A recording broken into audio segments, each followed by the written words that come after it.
எபிரேயர் 11வது அதிகாரம் 6வது வசனத்தை எடுத்து பார்ப்போம். விசுவாசம் இல்லாமல் தேவனுக்கு பிரியமாய் இருப்பது கூடாத காரியம். ஏனென்றால் தேவனிடத்தில் சேருகிறவன் அவர் உண்டென்றும் அவர் தம்மை தேடுகிறவர்களுக்கு பலன் அளிக்கிறவர். எத்தனை பேர் இதை உங்க வாழ்க்கையில் அனுபவிச்சிருக்கிறீங்க? அவரை தேடுகிறவர்களுக்கு அவர் பலன் அளிக்கிறவர். அவரை தேடி வந்ததுனால நல்ல பலனை பெற்றிருக்கிறோம் பாஸ்டர்னு சொல்றவங்க மட்டும் கரங்குத்தி ஒரு அலிலியோ சொல்லுங்க பார்க்கலாம்.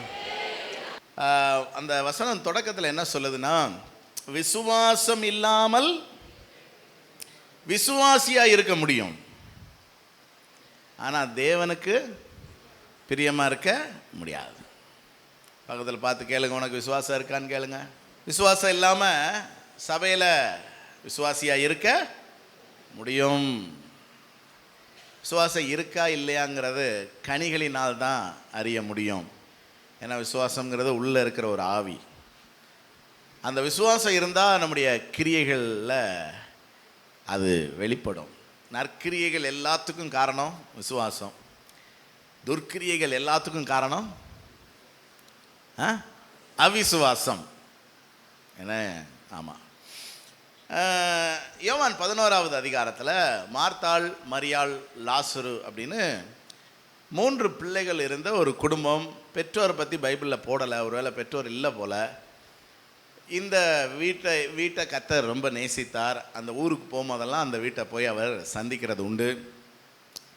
நம்ம கூட தெரிந்திருக்கிறோம், இயேசுவின் பாதத்திலே மரியாள் உட்கார்ந்திருந்தாள், நல்ல பங்கை தெரிந்து கொண்டாள் என்றெல்லாம். ஒரு நாள் இயேசு அந்த பெத்தானியா அப்படிங்கிற அந்த ஊரில் இருந்து 2 நாள் பிரயாண தூரத்தில் ஊழியம் செஞ்சுக்கிட்டு இருக்கிறார். அந்த நேரம் பார்த்து லாசரு வியாதியாக இருந்தான் என்று ஆண்டவருக்கு சொல்லி அனுப்பப்பட்டது. அவர் மேலும் 2 நாள் அங்கேயே வேண்டுமென்றே தங்கி ஊழியம் செய்தார். உடனே அவர் கிளம்பி வந்திருந்திருக்கலாம், ஆனால் அவர் அங்கேயே தங்கி ஊழியம் செய்தார். அதுக்கப்புறம் லாசர் என்ன செஞ்சிட்டான்? இறந்துட்டான். அப்புறம் ஆண்டவர் வாங்க யூதேயாவுக்கு போவோம் அப்படின்னு சொல்லி சீசர்களை கூப்பிட்றாரு. அப்போ 8வது வசனத்தில் சீசர்கள் என்ன சொல்கிறாங்க? ரபி, இப்பொழுதுதான் யூதர் உம்மை கல்லெறிய தேடினார்களே, மறுபடியும் நீர் எவ்விடத்திற்கு போகலாமா அப்படிங்கிறாங்க. அப்போ ஆண்டவர் சொல்கிறாரு, வேறு வழி இல்லைப்பா, லாசர் என்ன செஞ்சிட்டான்? இறந்துட்டான், அதனால் போகணும்னு சொல்லி எல்லாரும் புறப்படுறாங்க. 16வது வசனத்தில் அப்பொழுது திதிமு எனப்பட்ட தோமா மற்ற சீசர்களை நோக்கி, அவரோடே கூட மரிக்கும்படி நாமும் போவோம், வாருங்கள். என்ன ஒரு நல்ல வாய் பாருங்க. போன வாரம் தானே செய்தி கேட்டோம், நம்ம கையையும் வாயையும் வச்சுக்கிட்டு சும்மா இருந்தாலே வாக்கு தத்தங்கள் தானாக நிறைவேறும்.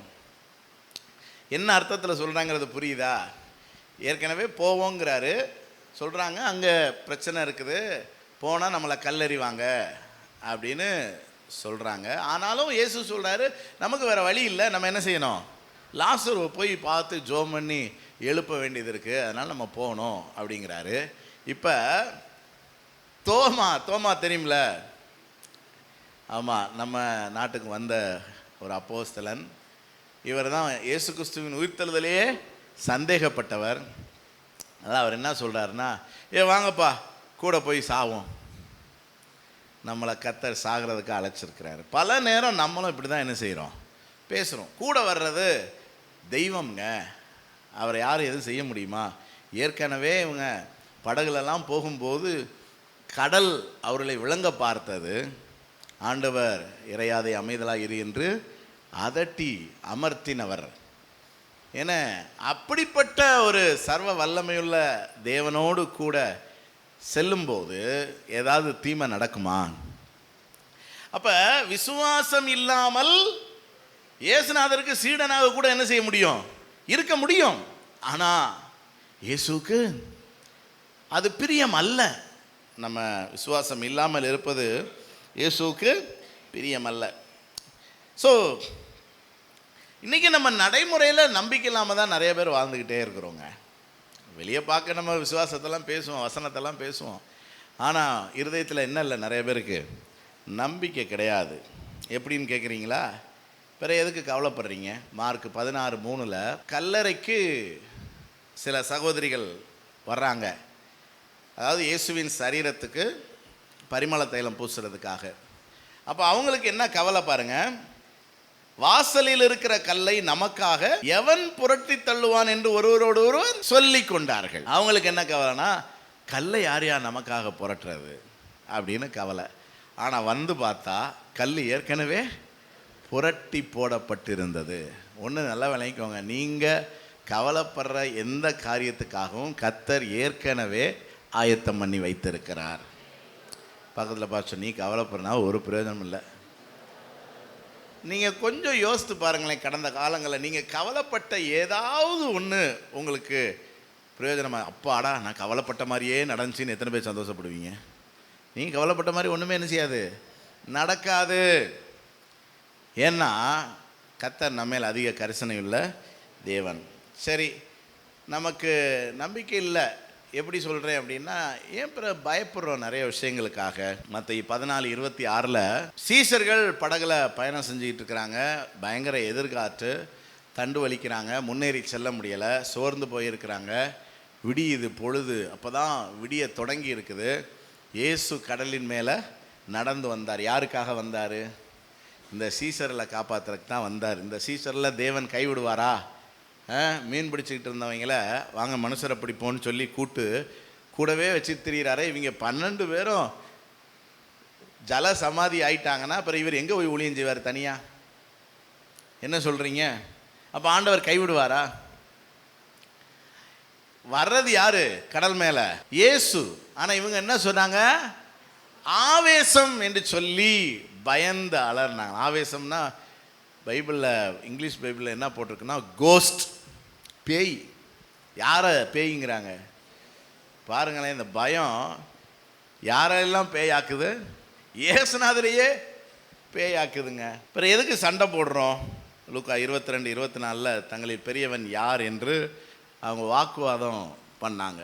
இப்போ கர்த்தர் நம்ம கூட இருக்கிறாரு, கர்த்தர் நம்மளை ஆசீர்வதிப்பார், கர்த்தர் உயர்த்துவார், கர்த்தர் நமக்கு போதுமானவர் அப்படின்னா நம்ம எதுக்கு சண்டை போடணும் சொல்லுங்க? கேட்கிற எவனுக்கும் கொடுங்கிறாரு. 1 மைல் தூரம் வர பலவந்தம் பண்ணா 2 மைல் தூரம் போ அப்படின்னா எதை குறிக்குது அப்படின்னா, சரி மன்னிங்க, விட்டு கொடுங்க, அட்ஜஸ்ட் பண்ணுங்க. அப்படி தேவையில்லாமல் சண்டை போட்டுக்கிட்டு இருக்கிறதுல ஒரு பிரயோஜனமும் இல்லை. இது எதை குறிக்குது அப்படின்னா, நமக்கு ஆண்டவர் மேலே என்ன இல்லை? நம்பிக்கை இல்லை. ஸோ நல்லா விளங்கிக்கோங்க, நம்ம செய்கிற ஒவ்வொரு பாவத்துக்கு பின்னாலும் அவநம்பிக்கை இருக்கிறது. அதனால தான் விசுவாசம் இல்லைன்னா அது தேவனுக்கு பிரியம் இல்லாத காரியம். புரியுதா? திரும்ப அந்த வசனத்தை வாசிங்க. எபிரேயர் 11:6 பாருங்க. விசுவாசம் இல்லாமல் தேவனுக்கு பிரியமாயிருக்க முடியாது. ஏன்னா நம்ம கிரியைகள் எல்லாமே தேவனுக்கு விரோதமானவைகளாக இருக்கும். அப்ப தேவனுக்கு பிரியமா வாழணும்னா நமக்கு என்ன வேணும் சொல்லுங்க பார்க்கலாம்? விசுவாசம். அப்படி நம்மளுடைய விசுவாசத்தை தூண்டுகிறதுக்கு தான் அந்த வசனத்தினுடைய பின்பகுதி சொல்லுது, அவரை தேடுறவங்களுக்கு அவர் யாரு? பலன் அளிக்கிறவருங்க. பலன் அளிக்கிறவர். இந்த பலன் என்றால் ஆங்கிலத்தில் ரிவார்டு, அதாவது ஒரு செய்கைக்கு அளிக்கப்படும் வெகுமதி. ஏன்னா ஒரு செய்கைக்கு, ஒரு வேலைக்கு கொடுக்கப்படுகிற வெகுமதி. கூலி என்று சொல்ல முடியாது. இதை கூலி கிடையாது. கூலிங்கிறது என்னன்னா கணக்கு பார்த்து கொடுக்கப்படுகிற ஒன்று. வெகுமதிங்கிறது கணக்கில்லாமல் கொடுக்குற ஒன்று. இப்போ உதாரணத்துக்கு ஒரு நாள் ஃபேரோக்ஸில் எவ்வளோ சம்பளம்? நீங்களும் ஐடி கம்பெனியில் எவ்வளோ வைக்கிறீங்களோ? ஒரு 500 வச்சுக்கோங்களேன், பேருக்கு வச்சுக்கிடுவோம். ஒரு 500 நீங்கள் வேலைக்கு போனால் 500, அதுக்கு பேர் கூலி. இப்போ நான் ஒரு நாள் உங்களை, பிரதர் எனக்கு ஒரு சின்ன வேலை இருக்குது, இன்றைக்கி என் கூட வாங்க அப்படின்னு சொல்லி கூப்பிட்றேன். நீங்கள் என் கூட வந்துட்டீங்க. என் மேலே உள்ள பிரியத்தில் எனக்கு உதவி செய்யும்படி வந்திருக்கிறீங்க. என் கூட ஒரு 4 மனுஷன் சுற்றி இருக்கிறீங்க. நான் சாயந்தரம் வந்த உடனே உங்களுக்கு ஒரு 1000 ரூபா தரேன். அது பேர் என்னது? ரிவார்டு, வெகுமதி. பிரதர் நீங்கள் வேலைக்கு போயிருந்தாலும் உங்களுக்கு 500 ரூபா தானே கூலி. எவ்வளோ சம்பளம் உங்களுக்கு? 500 ரூபாயா? 500 ரூபாயா? 520 ரூபாயா? டீ செலவெல்லாம் சேர்த்து 525 ரூபாயா, இந்தாங்க 525 ரூபா அப்படின்னு நான் கொடுத்தேன்னா அதுக்கு பேர் என்னது? கூலி. நான் 1000 ரூபா கொடுக்குறேன். நீங்கள் என்ன சொல்லுவீங்க? பாஸ்டர் எதுக்கு இவ்வளோ? வச்சுக்கோங்க பிரதர், இன்னைக்கு எனக்காக வந்தீங்கல்ல, வச்சுக்கோங்க பிரதர், வெகுமதி. அப்போ பாருங்கள், தேவன் நீங்கள் அவருக்காகன்னு வந்ததுனால, அவருக்காக உங்களை தந்ததுனால, அவருக்காக வாழ்கிறதுனால, அவரை தேடுறதுனால, ஜெபிக்கிறதுனால, வேதம் வாசிக்கிறதுனால, ஊழியம் செய்கிறதுனால, ஊழியக்காரனை கனம் பண்ணுறதுனால, ஊழியத்தை புரிஞ்சிக்கிறதுனால, ஊழியத்துக்காக நீங்கள் கொடுக்கிறதுனால தேவன் உங்களுக்கு என்ன கொடுக்கிறார்? வெகுமதி, பலன் அளிக்கிறவர் என்று வேதம் சொல்லுகிறது. ஆகவே நம்ம ஆண்டவரை நம்பி வந்திருக்கிறோம். ஆண்டவர் நமக்கு பலன் அளிக்கிறவர். உங்கள் இருதயத்தை தட்டி கொடுத்து சொல்லுங்க, ஆண்டவரை நம்பி வந்துட்ட, அவர் உனக்கு பலன் அளிக்கிறவர். அதுதான் ரூத்தில் போட்டிருக்கல, அவருடைய சட்டையின் கீழ் அடைக்கலமாய் வந்த உனக்கு அவராலே நிறைவான பலன். பாருங்க, அங்கேயும் ரிவார்டுன்னு தான் போட்டிருக்குது, நிறைவான பலன். பாருங்க, இந்த ரூத் அந்நிய ஸ்திரீ, அவள் ஆண்டவரை நம்பி வந்தா. ரொம்ப கஷ்டம், ஆனால் அவளுக்கு நிறைவான பலன் உண்டுன்னு சொல்லப்பட்டபடியே அவளுக்கு அதுக்கப்புறம் காரியங்கள்லாம் என்ன செஞ்சது? நடந்தது. நான் இன்னைக்கு உங்களுக்கு ஆண்டவர் பலன் அளிக்கிறவருங்கிறதுக்கு நம்முடைய முற்பிதாக்களை எடுத்து காட்ட விரும்புகிறேன். நம்முடைய முற்பிதாக்களுக்கு தேவன் எப்படி பலன் அளித்தார்? ஏன்னா அவங்க தான் விசுவாசத்துக்கு நம்முடைய தகப்பன்களாக இருக்கிறார்கள். ஏன்னா அவங்க தான் எந்த சாட்சிகளுமே இல்லாத காலத்தில், எந்த பிரமாணமும் கொடுக்கப்படாத காலத்தில் கர்த்தரை நம்பி வந்து கர்த்தருடைய வார்த்தைக்கு கீழ்ப்படிஞ்சு கர்த்தருக்காக வாழ்ந்து பலன் அடைந்தவர்கள். நம்முடைய முற்பிதாக்கள்னா யாரு? ஆபிரகாம், ஈசாக்கு, யாக்கோப். ஆபிரகாம் வாழ்க்கையை நம்ம முதல்ல பார்க்கலாம். ஆபிராம் என்ற ஒரு இயற்பெயரோடு வாழ்ந்தவர் தான் ஆபிரகாம். ஆபிரகாமுக்கு இயற்பெயர் என்னது? ஆபிராம். ஆபிராம் இவர் 75 வயசு வரைக்கும் மெசபத்தோமியா அப்படிங்கிற தேசத்தில் ஊர் என்ற இடத்துல வாழ்ந்தவர். அவர் வாழ்ந்த இடத்துக்கு பேர் என்னது? ஊர். ஆமாம். ஸோ இதெல்லாம் தமிழர்களுடைய பண்பாடோடு தொடர்புடையது அப்படின்னு சொல்லிக்கிறாங்கோ தெரில. அதனால தான் அந்த ஊருக்கு பேரே ஊர் அப்படின்னு இருக்குதா சொல்கிறாங்க, தெரில. இது வந்து நீங்கள் அந்த மேப்பில் பாரசீக வளைகுடா அப்படின்னு ஒரு இது இருக்கும்.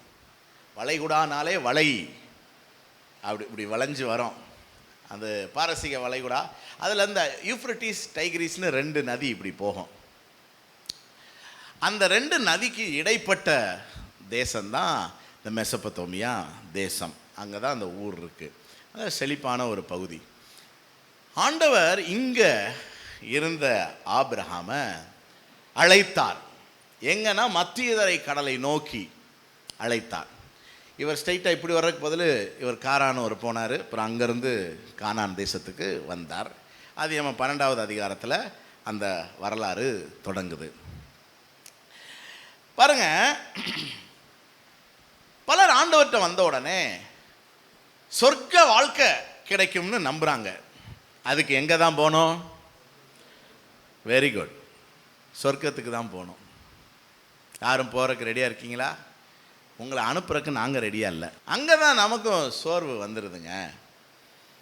பாருங்கள், நம்ம ஆண்டவர்கிட்ட வந்துட்டோம், ஆனால் அதுக்கப்புறமும் எய்த்து வீட்டு சரோஜாக்கா கெட்ட வார்த்தையில் போட்டு நம்ம என்ன செய்யுது? திட்டுது. ஏன் சொல்லுங்க பார்க்கலாம்? அது ரட்சிக்கப்படல, நம்ம தானே ரட்சிக்கப்பட்டிருக்கோம். அப்புறம் அது திட்டக்கூடாது நீங்கள் எப்படி சொல்ல முடியும்? சோமனி ரட்சிப்புகளை என்ன செய்யுங்க? நடத்துங்க. ஆண்டவர்கிட்ட வந்துட்டோம், அதுக்கப்புறமும் பாஸ்டர் கடன்காரன் காலையிலே வந்து என்ன செய்யறான்? பாஸ்டரில் வந்து பாருங்களேன், எல்லாத்தையும் தூக்கி கடன் வாங்க. நம்ம தான் கடன்காரன். ஆனால் யாரை கடன்காரன் ஆக்கிடுறோம்? கடன் கொடுத்தவனை கடன்காரன் ஆக்கிடுறோம். சரி, ஓகே. ஸோ அப்படி நம்ம நினச்சி தான் நிறைய விஷயங்களில் சோர்ந்து போகிறோம். ஆனால் கவனிங்க, சூழ்நிலைகள் எப்படி இருந்தாலும் அதன் மத்தியில் நம்முடைய தேவன் நமக்கு பலன் அளிக்கிறவர். ஃபாதர் ரொம்ப அருமையாக ஒரு பாட்டு பாடினாங்கல்ல, நம்பி வந்த மனிதர்க்கெல்லாம் நன்மைகள் ஏராளம். உம்மை நம்பி வந்த மனிதர்க்கெல்லாம் நன்மைகள் ஏராளம். இந்த ஆபிரகாம் ஆதியாகமம் 12வது அதிகாரம் 10வது வசனத்துல கானான் தேசத்துக்கு வந்திருக்கிறாரு. தேசத்துல பஞ்சம் கடுமையாயிருந்தது. அதனால பஞ்சம் பிழைக்கிறதுக்கு எங்க போறாரு? எகிப்துக்கு போறாருங்க. போனா அந்த எகிப்தின் ராஜா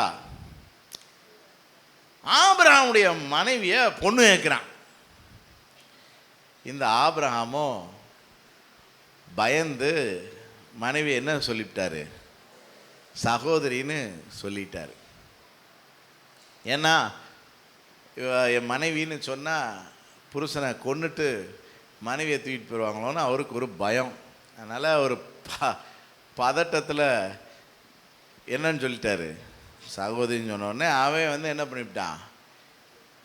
பூ வச்சுட்டு போயிட்டான். ஆனால் நீங்கள் வேதத்தில் வாசித்து பாருங்க, 16வது வசனத்தில் அவள் நிமித்தம் அவன் ஆபிரகாமுக்கு தயை பாராட்டினான். அவனுக்கு ஆடு மாடுகளும் கழுதைகளும் வேலைக்காரரும் வேலைக்காரிகளும் கோழிகை கழுதைகளும் ஒட்டகங்களும் கிடைத்தது. அவன் பொண்ணு பேசிட்டு தான் போனான். ஒன்றும் என்ன செய்யலை, தீமை செய்யலை.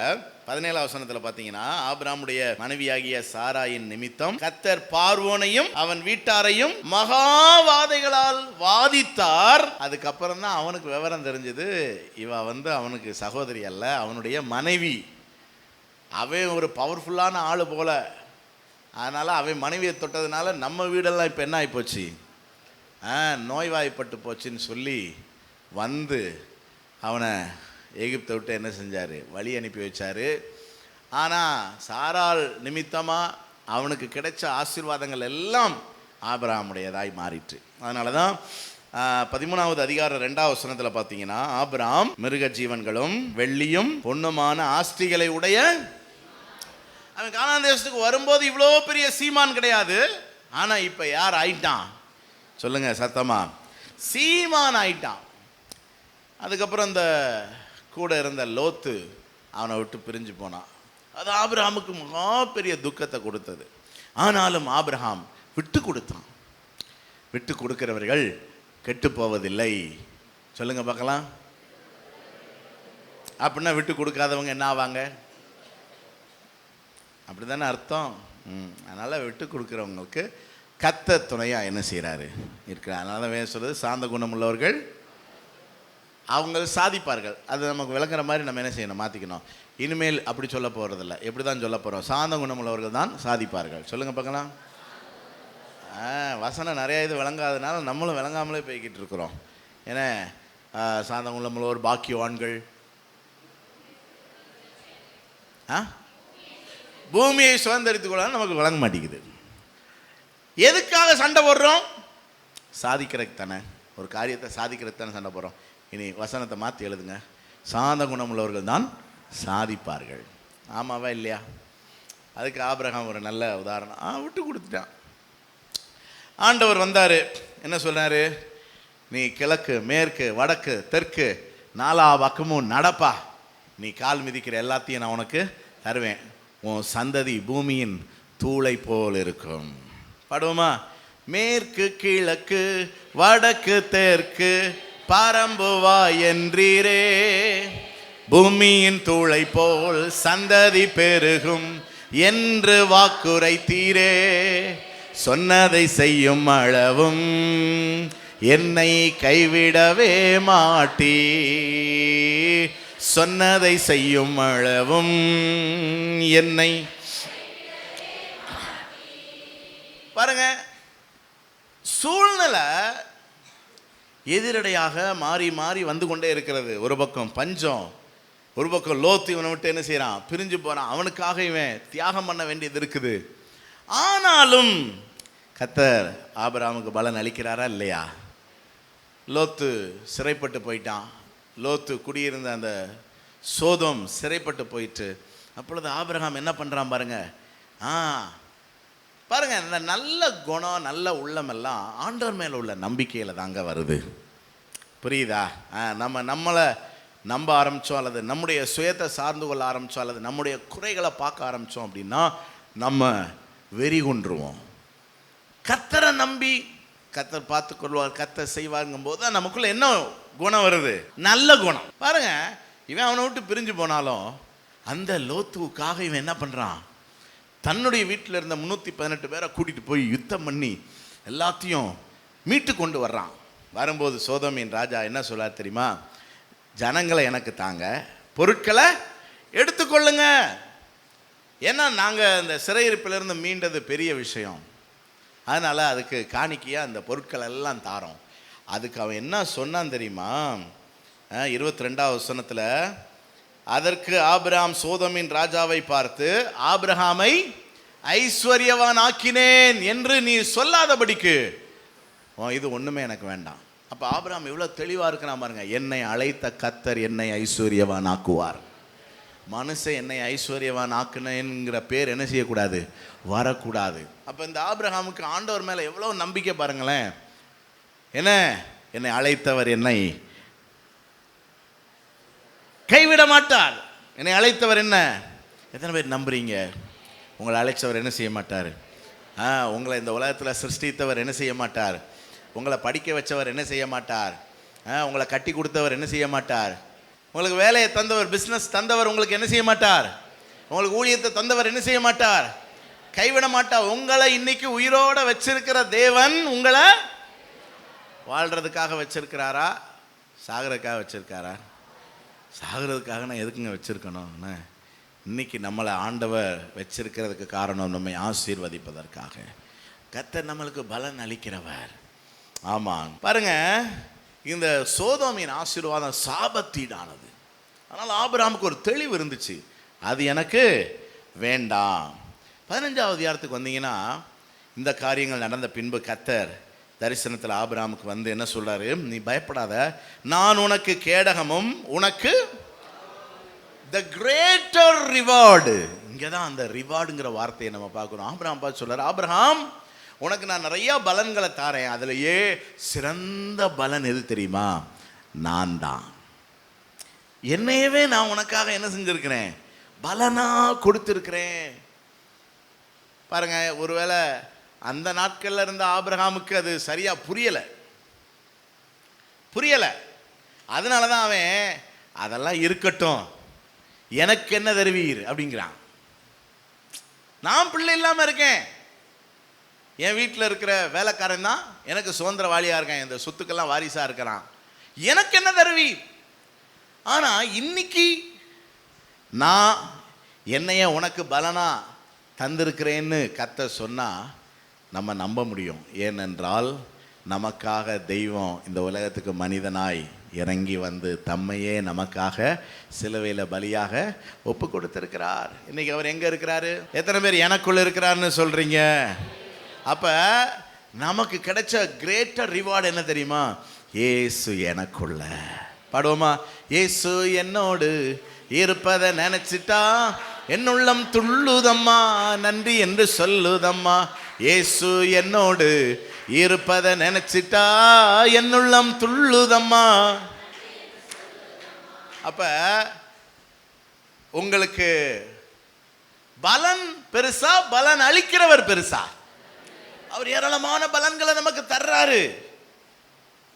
ஆனா பலன் அளிக்கிறவரே தன்னை நமக்காக தந்திருக்கிறார். எவ்வளவு பெரிய ஆசீர்வாதம் பாருங்களேன். அதாவது என்னைய உனக்கு நான் பலனா தர்றேன்னு சொல்லி அந்த அளவுக்கு க்ளோஸா வந்ததுனால தான் வேதம் சொல்லுகிறது, ஆபிரகாம் எனக்கு சிநேகிதன். அதாவது ஆபிரகாம் தேவனை சிநேகிதன்னு சொல்ல, ஆபிரகாம தேவன் என்ன சொல்றாரு? he is my friend. ஏன்னா நான் என்னையவே அவனுக்காக என்ன செஞ்சிருக்கிறேன்? கொடுத்துருக்கிறேன் அப்படிங்கிறாரு. இது பழைய ஏற்பாட்டிலேயே அப்படி ஒரு உன்னதமான உறவு இருந்துச்சுன்னா, புதிய ஏற்பாட்டில் நமக்காக தம்முடைய ரத்தத்தையே சிந்தி நம்மை மீட்டு இருக்கிறாரு. எத்தனை பேர் ஆண்டவருக்கு சிநேகிதனாக இருக்கிறீங்க? அதாவது நம்ம அவரை சிநேகிதன்னு சொல்கிறத விட அவர் உங்களை பார்த்து என்ன சொல்கிறாரு? ஃப்ரெண்டுங்கிறாருங்க. பக்கத்தில் பார்த்து வாயில் கை வச்சு சொல்லுங்க, என்னாடி அவர் உன்னைய ஃப்ரெண்டுங்கிறாரு. அவர் நம்மளை என்னன்னு சொல்கிறாரு? ஃப்ரெண்டுங்கிறாரு. ஆமா, அவரையே எனக்காக அவர் பலனாய் தந்திருக்கிறார். அல்லேலூயா. அப்ப அவனுக்கு அந்த நாட்கள் அது விளங்கலை. சரியா? ஆமாம், ஃப்ரெண்டுங்கிற வார்த்தை இங்கே தான் யாக்கோபில் தானே, புதிய ஏற்பாட்டில் தானே போட்டிருக்குது. அதனால் அவன் எனக்கு என்ன தருவீர்னால ஆண்டவர் வெளியே கூட்டு வா, இங்கே வா, வானத்து நட்சத்திரங்கள் பாரு என்ன அப்படின்னாரு. என்ன முடியும்? அது மாதிரி உன்னுடைய சந்ததி இருக்கும் பாரு, அப்படியே ஜொலிப்பாங்க வாரு உங்கள் சந்ததி அப்படின்னாரு. இன்னைக்கு வரைக்கும் இஸ்ரவேல் ஜொலிக்குதா இல்லையா? ஆமாங்க, 40 நோபல் பரிசு யார் தான் பெற்றிருக்கிறா? இஸ்ரவேலில். இன்னைக்கு உலகத்தில் இருக்கிற கண்டுபிடிப்புகளில் 80% யாருடையது தான்? இஸ்ரவேலுடைய தான். இஸ்ரவேல் ஒரு சின்ன நாடுங்க, ஆனால் இந்த உலகத்தையே ஆட்டி படைச்சிக்கிட்டு இருக்குது. உலகத்தில் நட்சத்திரத்தை மாதிரி என்ன செய்தாது? ஜொலிக்குது. ஆண்டவர் பாருங்க எப்படி ஆசீர்வதிச்சுக்காருன்னு. அப்புறம் அந்த ஓடிச்சு. 100 வயசு அவனுக்கு. சாராருடைய கற்பம் செத்து போச்சு. ஆபிரகாமுடைய சரீரத்திலையும் பலன் இல்லை, ஆனாலும் கர்த்தர் ஈசாக்கை கொடுத்தார். வயசான காலத்தில் வத்தலும் தொத்தலுமா பிறக்கலைங்க. பிறந்தது எப்படி பிறந்திருக்கு? முருங்கைக்காய் மாதிரி என்ன செஞ்சிருக்கு? பிறந்திருக்குதுங்க. ஈசாக்கு 180 வருஷம் என்ன செஞ்சானா? உயிரோடு இருந்தானா. பாருங்க, நம்ம என்ன யோசிப்போம்? வயசான காலத்தில் பிறந்த என்ன? வயசான காலத்தில் பிறந்தவன் அம்மாவை அப்படி நேசித்து இருக்கிறான். 27 வயசில் அம்மா இறந்துட்டாங்க. அதுக்கப்புறம் 13 வருஷம் அம்மாவுக்காக ஏங்கினவன் ஆண்டவர் ஆசீர்வாதமான ரெபேக்கால் அவனுக்கு கொடுத்தாரு. சரி, அதை அடுத்த சாப்டரில் பார்ப்போம். இப்போ நான் என்ன சொல்ல வரேன்னா, ஆபிரகாம் போகிற இடத்துலலாம் ஆண்டவருக்கு பலிபீடம் கட்டி தொழுது கொண்டு வாழ்க்கையில் ஒரு முறை கூட ஏன்டா இந்த ஆண்டவர்கிட்ட வந்தோன்னு அவன் என்ன செய்யலை? அவன் முறுமுறுக்கலை, துக்கப்படலை. அவனுக்கு சூழ்நிலைகள் நிறைய எதிராகத்தான் இருந்துச்சு, பாதகமாக தான் இருந்துச்சு. ஆனாலும் தேவன் அவனுக்கு ஏராளமான பலன்களை கொடுத்து கொண்டே இருந்தார். ஹல்லேலூயா. ஆமாம், எத்தனை பேர் ஆபிரகாமை போல விசுவாசத்தில் உறுதியாக இருக்க போகிறீங்க? உத்தமமாக கர்த்தரை எத்தனை பேர் ஆண்டவரை பற்றி கொள்ள போகிறீங்க? ஆமாம், எத்தனை பேர் ஆண்டவரை 100க்கு 100 நம்புறீங்க? 100க்கு 100 உம்மையே நான் நம்பியுள்ளேன், அற்புதம் செய்திடுங்க, அதிசயம் நடத்திடுங்க. 100க்கு 100 உம்மையே நான் நம்பியுள்ளேன், அற்புதம் செய்திடுங்க, நடத்திடுங்க. நன்மைகளை தருவேன் என்று சொன்னீரே, இன்றைக்கே தந்திடுங்க. இந்த வருஷம் ரெட்டிப்பான நன்மைகளை தருவேன் என்று சொன்னீரே, இன்றைக்கே படுவோம். உம்மைத்தான் நான் நம்பி இருக்கேன், அற்புதங்கள். ஆமே. ஆபிரகாம் பாருங்க, உத்தமமா கர்த்தரை நம்பினா. எத்தனை பேர் கர்த்தரை நம்புறீங்க? அதனால பயப்படாதீங்க, கர்த்தர் நமக்கு மகா பெரிய பலனாக இருக்கிறார். அப்புறம் ஈசாக்க கொஞ்சம் பார்ப்போம். ஈசாக்கினுடைய வரலாற்றின் துவக்கமே பஞ்சம். பஞ்சத்துக்கு இவன் எங்கே போகலான்னு நினைக்கிறான்? எகிப்துக்கு போகலான்னு நினைக்கிறான். ஆனால் ஆண்டவர் சொல்கிறாரு, இங்கேயே இருப்பா, நான் உன்னை என்ன செய்வேன்? ஆசீர்வதிப்பேன்னு ஆதியாகமம் 26:3 சொல்கிறாரு. இந்த தேசத்தில் வாசம் பண்ணு, உன்னோட கூட இருந்து உன்னை நான் என்ன செய்வேன்? ஆசீர்வதிப்பேன். பக்கத்தில் பார்த்து, ஆண்டவர் உங்களை ஆசீர்வதிப்பார்.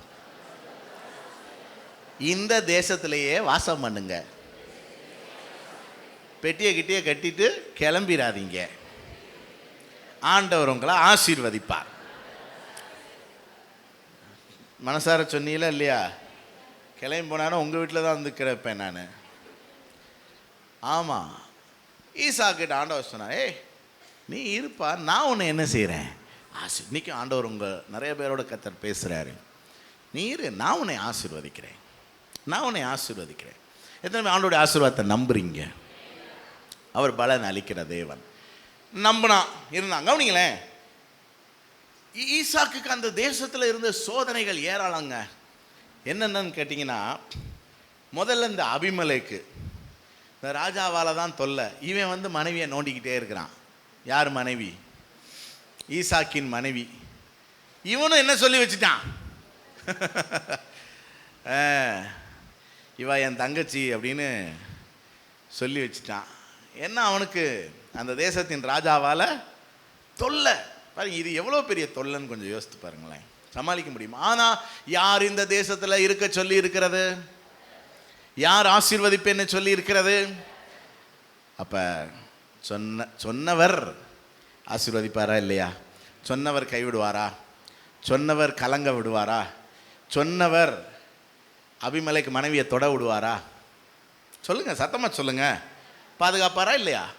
எதனால நம்புறீங்க கர்த்தரை? அப்புறம் பார்த்தீங்கன்னா தேசத்தில் கடுமையான பஞ்சம், பயங்கர பஞ்சம், தண்ணி இல்லை. முன்பு ஆபிரகாம் இதே இடத்துல கொஞ்ச நாள் இருந்தார். அந்த நாட்களில் அவர் தோண்டி திரும்ப மூடி போட்ட கிணறுகள்லாம் இவன் தோண்டுனா அந்த ஊருக்காரங்க என்ன செய்கிறாங்க, சண்டைக்கு வந்து அதெல்லாம் தங்களுடையதுன்னு எடுத்துக்கிறாங்க. எவ்வளோ கஷ்டம் பாருங்க. இவனுடைய உழைப்பை அந்த ஊரார் பிடுங்கி கொள்ளுகிறார்கள். பல தொல்லைகள். இது போதாதுன்னு ஏசா, அவனுக்கு 2 பிள்ளைகள், மூத்தவன் ஏசா. அவன் ரட்சிக்கப்படாத குடும்பத்திலேருந்து 1 கட்டினா பரவாயில்ல, எத்தனை கட்டிட்டு வந்துட்டான்? 2 கட்டிட்டு வந்துட்டாங்க. வேதம் சொல்லுகிறது, அவர்கள் ஈசாக்குக்கும் ரெபேக்காளுக்கும் மனநோவா இருந்தார்கள். இவ்வளவு பிரச்சனைக்கு இடையில தான் நம்ம வாசிக்கிறோம். ஆதியாகமம் 26:12 வாசித்து பார்த்தீங்கன்னா, ஈசாக்கு அந்த தேசத்தில் விதை விதைத்தான், கர்த்தர் அவன் ஆசீர்வதித்ததினால் அவன் 100 மடங்கு பலன் அடைந்தான், ஐஸ்வர்யவனாகி வர வர விருத்தி அடைந்து மகா பெரியவனானான். அவனுக்கு ஆட்டு மந்தையும் மாட்டு மந்தையும் அநேக பணிவிடைக்காரரும் இருந்தபடியினால் பெலிஸ்தர் அவன் மேரில் பொறாமை கொண்டார்கள். பாருங்க, தேசம் முழுவதும் பஞ்சம்.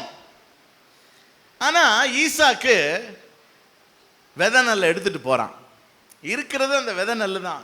விதை நெல்லை எடுத்துட்டு போறான். இப்போ ஊருக்காரங்க என்ன சொல்லியிருந்திருப்பாங்க, டேய் இதை வச்சு சாப்பிட்டா கூட கொஞ்ச நாளைக்கு சாப்பிடலாம், இதை விதைச்சி விட்டுருலாங்க, விளையணும்ல.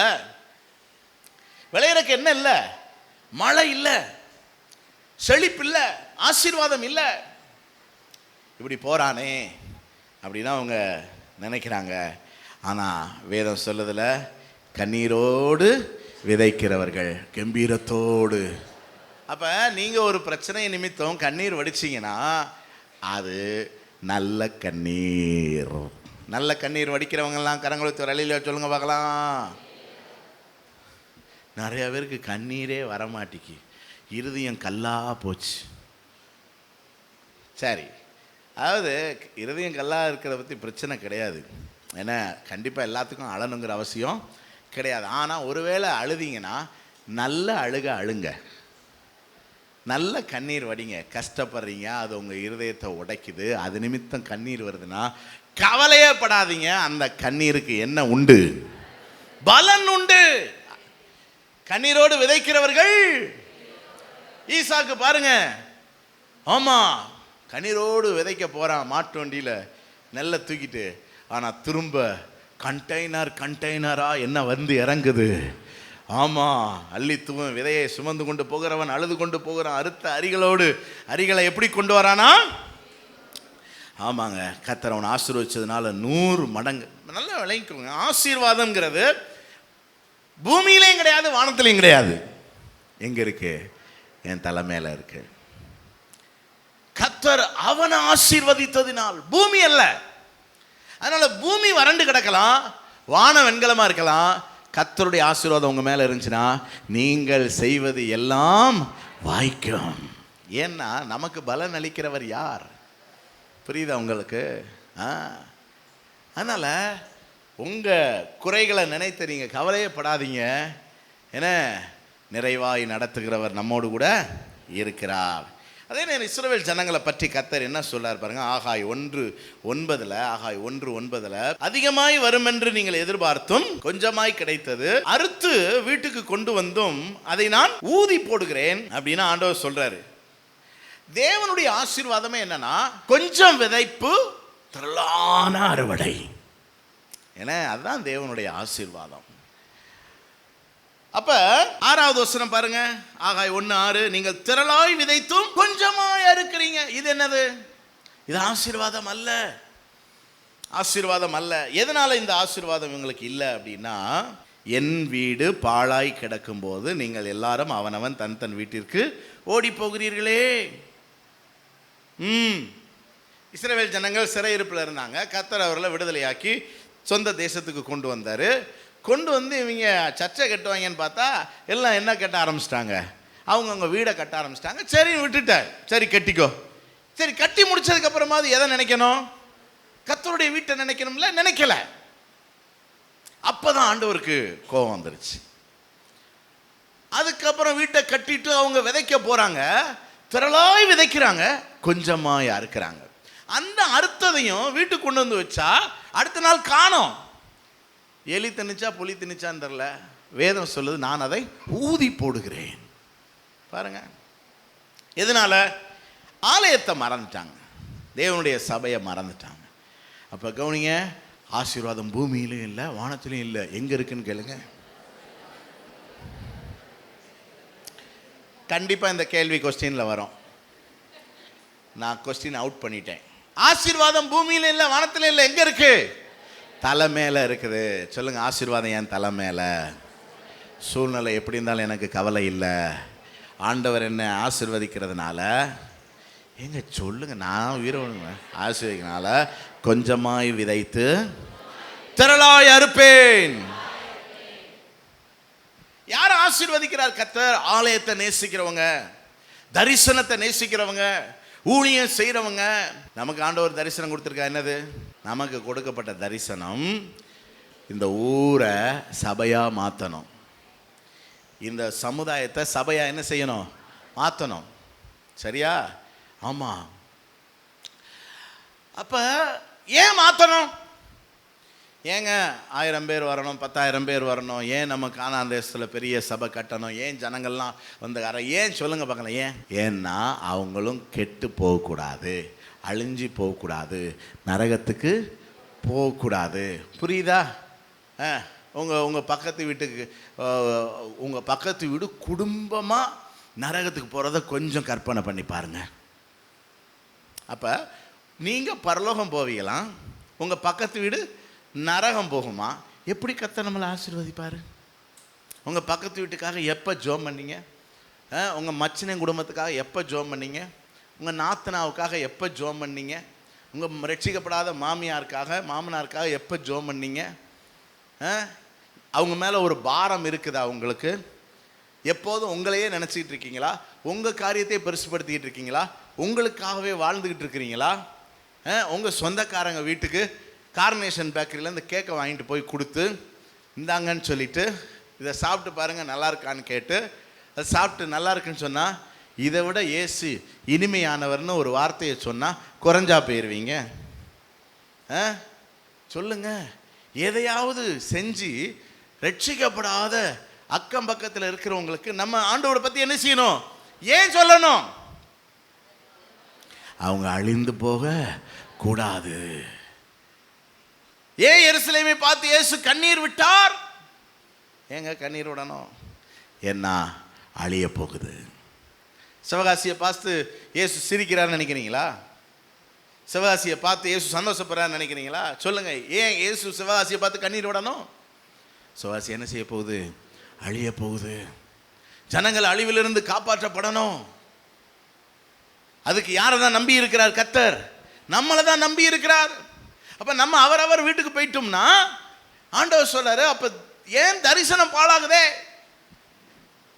ஏன் கண்ணீருக்கு என்ன பதில்? அப்ப யாரெல்லாம் இந்த வருஷம் இந்த மென்டர் குரூப் எல்லாம் ஒன்று சேரணும், கேர்ஸ் எல்லாம் மாறணும். எதுக்காக? அப்பதான் நம்ம இணைந்து ஊழியம் செய்ய முடியும். ஏன் ஊழியம் செய்யணும்? ஒருவரும் கெட்டு போவது தேவனுடைய சித்தம். அழியிறாங்க, ஜனங்கள் அழியிறாங்க.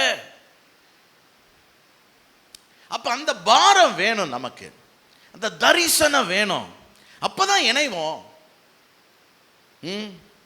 நம்மளே நமக்குள்ள போட்டி, பொறாம, கசப்பு, வைராக்கியத்தை வச்சுக்கிட்டு இருந்தோம்னா எப்படி ஆண்டவருடைய தரிசனம் நிறைவேறும்? எப்படி கர்த்தர் நம்மை ஆசீர்வதிப்பார்? இந்த வருஷம் இரட்டிப்பான நன்மையை கர்த்தர் தருவேன்னு சொல்லியிருக்கிறாரு.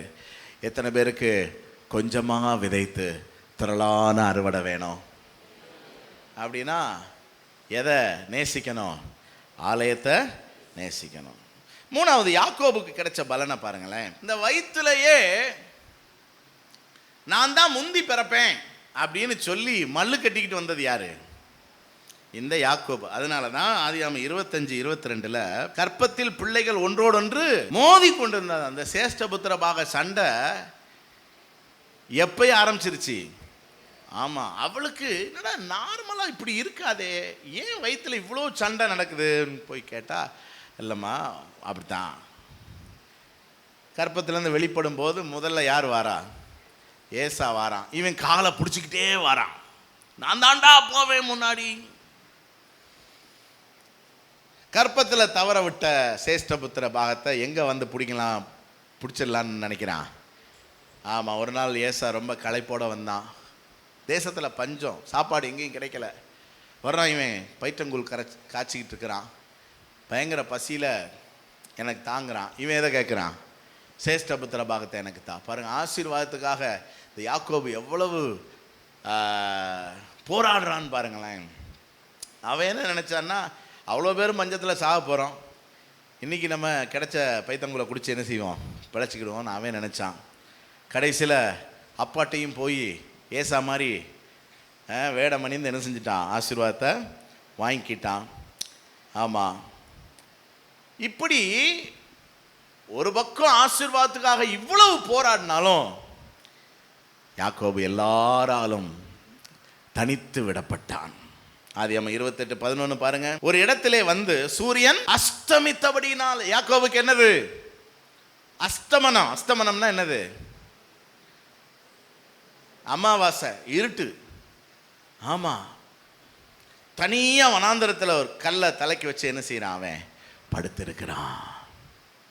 எல்லாராலும் கைவிடப்பட்ட சூழ்நிலை, எல்லா பக்கமும் அவனுக்கு வாசல் அடைக்கப்பட்டு விட்டது, தனிமை. ஆனால் அங்கே என்ன நடக்குது பாருங்க. அது அவன் 28:15 ஒரு சொப்பனம் கண்டான். அங்கே கர்த்தர் அவனோடு பேசுகிறாரு. நீ போகிற இடத்திலெல்லாம் உன்னை காத்து உன்னை திரும்ப இந்த தேசத்துக்கு என்ன செய்வேன், நான் உனக்கு சொன்னதை செய்யும் அளவு உன்னை கைவிடுவதில்லை. கர்த்தர் இடைப்படுகிறார். போன இடத்துல மாமா என்ன பண்ணாரு, கேட்ட ராகையில கொடுக்காம கேட்காத லேயால கொடுத்தாரு. அப்புறம் 14 வருஷம் அவர் பிள்ளைகளுக்காகவே வேலைக்காரனா வச்சுக்கிட்டாரு. அப்புறம் ஒரு 6 வருஷம் 15 முறை சம்பளத்தை என்ன செஞ்சாராம், மாத்தினாராம். இப்படி அவனுக்கு எதிராக சூழ்நிலைகள் இருந்தாலும் கர்த்தர் அவனை எப்படி ஆசீர்வதிச்சார் பாருங்க. ஆதியாகமம் 32:10 அடியேனுக்கு தேவரீர் காண்பித்த எல்லா தயவுக்கும் சத்தியத்துக்கும் நான் எவ்வளவு வேணும், நான் கோலும் கையுமா இந்த யோர்தானை கடந்து போனேன், இப்பொழுது இவ்விரண்டு பரிவாரங்களையும் உடையவனானேன். அல்லேலூயா. எதுக்காக உங்களுக்கு இந்த ஆபிரகாம், ஈசாக்கு, யாக்கோபினுடைய வரலாற்றை நான் சொல்லித்தரேன் அப்படின்னா, அவர்கள் தான் நமக்கு விசுவாசத்துக்கு முன்னோடிகள். கர்த்தர் அவங்க எவ்வளவு உறுதியாய் விசுவாசித்தார்கள்ங்கிறதுக்கு நல்ல சாட்சிகள். அவங்களுக்கு கர்த்தர் அந்த விசுவாசத்திற்கேற்ற பலன் அளித்தா. ஆனா அவங்க வாழ்க்கை ரொம்ப ஈஸியாலாம் இல்லை. இன்னைக்கு ஒரு சின்ன சின்ன கஷ்டத்துலையுமே நம்ம ரொம்ப சோர்ந்து போறோம். ஆனால் பயப்படாதீங்க, எவ்வளவு கஷ்டம், போராட்டம், பிரச்சனை வந்தாலும் பலன் அளிக்கிறவர் நம்மோடு கூட இருக்கிறார். அவரை விசுவாசிக்கிறவர்களுக்கு அவர் என்ன கொடுக்கிறவர், பலன் கொடுக்கிறவர். பலன் கொடுக்கிறவர். அதுக்காகத்தான் இந்த காரியங்களை பார்த்து எபிரேயர் 10:35 பாருங்க. மிகுந்த பலனுக்கு ஏதுவான உங்கள் தைரியத்தை விட்டு விடாதிருங்கள். இன்னைக்கு ஆண்டவர் உங்களை பார்த்து அதான் சொல்றாரு, ஐயா நீ ஆண்டவரை நம்பி வந்துட்ட, தைரியமாயிரு.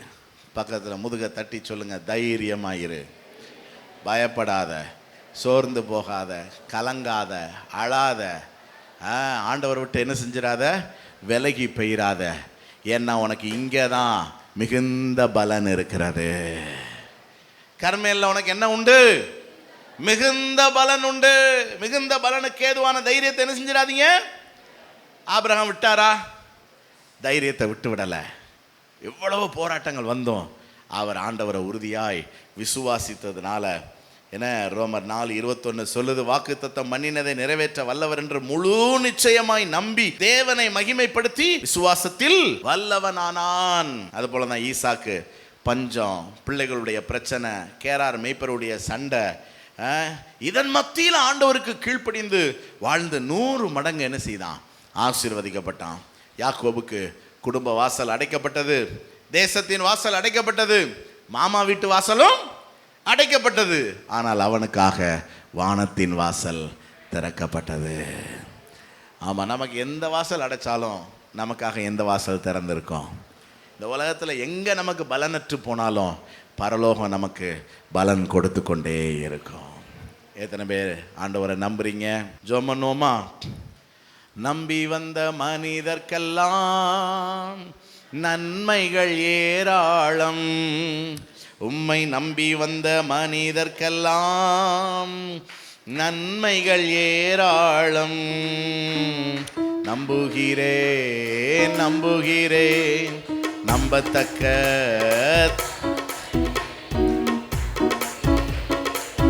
சொல்லுங்க ஆண்டவரை பார்த்து, நம்பத்தக்க தகப்பனே உம்மை நம்பி வந்த மனிதர்க்கெல்லாம்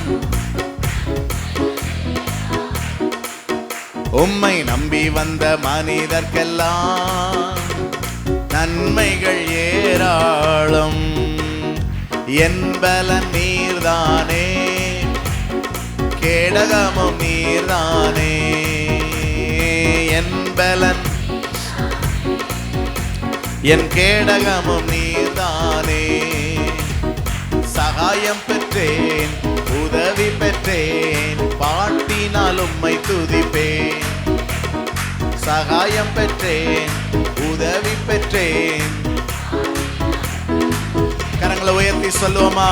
நம்புகிறேன் நம்புகிறேன் நம்பத்தக்க தகப்பனே உம்மை நான் நம்புகிறேன். நம்பத்தக்க தகப்பனே, ஓ நம்பி வந்த மனிதர்க்கெல்லாம் நன்மைகள் ஏராளம்.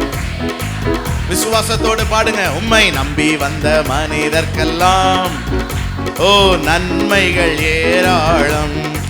இயேசுவை நம்பி வந்த மனிதர்க்கெல்லாம் நன்மைகள் ஏராளம். இயேசுவை நம்பி வந்த மனிதர்க்கெல்லாம் நன்மைகள் ஏராளம். நன்றி சொல்லுவோமா? அப்பா, உம்மை நம்பி வந்த எங்களுக்கு பலன் உண்டு, நிச்சயமாய் பலன் உண்டு. அறிக்கையிடுங்க அறிக்கையிடுங்க அறிக்கையிடுங்க. நிச்சயமாய் நமக்கு பலன் அளிக்கிறவர் நம்மோடு கூட இருக்கிறார். அதாவது பலன் அளிக்கிறவரே நமக்கு பலனாய் கொடுக்கப்பட்டிருக்கிறார். வேற எதுக்கு நம்ம கவலைப்படணும்? நிச்சயமாகவே நமக்கு பலன் உண்டு. உங்கள் இருதயத்தில் கைவை சொல்லுங்க. நிச்சயமாகவே என் கிரியைகளுக்கு தக்க பலன் உண்டு. என் பொறுமைக்கு தக்க பலன் எனக்கு உண்டு. என் விசுவாசத்திற்கு தக்க பலன் எனக்கு உண்டு. என்னுடைய உழைப்பிற்கு தக்க பலன் எனக்கு உண்டு. ஓ, ஆண்டவருடைய ஆசீர்வாதம் உங்க மேல இருக்குது. ஆண்டவர் ஈசாக்கு ஆசீர்வதிச்ச மாதிரி இந்த காலை வேளையில உங்களை ஆசீர்வதிக்க அவருடைய கரத்தை உங்க மேல வச்சிருக்கிறாரு. ஒருவேளை பூமி உங்களை கைவிடலாம், வானம் உங்களை கைவிடலாம், ஆனா ஆண்டவருடைய ஆசீர்வாதம் உங்க தலை மேல இருக்கிறதுனால நீங்க செய்கிறதெல்லாம் வாய்க்கும். உங்களுக்கு சுத்தி வாசல்கள் அடைக்கப்படலாம், ஆனால் உங்களுக்காக எப்போதும் பரலோக வாசல் திறக்கப்பட்டிருக்கிறது. பரலோகத்திலிருந்து உங்களுக்கு பலன் வரும், பரலோகத்திலிருந்து உங்களுக்கு பொக்கிஷம் வரும், பரலோகத்திலிருந்து நன்மை வரும், பரலோகத்திலிருந்து சகாயம் வரும். ஆமென். நீ பலன் அளிக்கிறவர் என்பதை முற்பிதாக்கள் மூலமாய் எங்களுக்கு நீர் வெளிப்படுத்தி காண்பித்ததற்காக ஸ்தோத்திரம். உடைய பிள்ளைகள் ஒவ்வொருவரையும் விசுவாசத்தில் பலப்படுத்தி அனுப்புகிறதற்காக நன்றி. மிகுந்த பலன்களை இந்த வருஷம் நீங்கள் கொடுக்க போறீங்கன்னு ஆண்டவரே, இந்த எபிரேயர் 10:35 கர்த்தர் திரும்பவுமா இந்த வாரம் எங்களோடு பேசி இருக்கிறீங்க. ஏற்கனவே மிகுந்த ஆசீர்வாதத்தை பற்றி இந்த வருஷம் எங்களுக்கு வாக்குத்தத்தம் கொடுத்திருக்கிறீங்க. மிகுதியான ஆசீர்வாதம், மிகுந்த பலன்கள் எங்களுக்கு உண்டு என்று கர்த்தர் சொல்லி அனுப்புகிறதற்காக ஸ்தோத்திரம். இயேசுவின் நாமத்தில் ஜெபிக்கிறோம் நல்ல பிதாவே.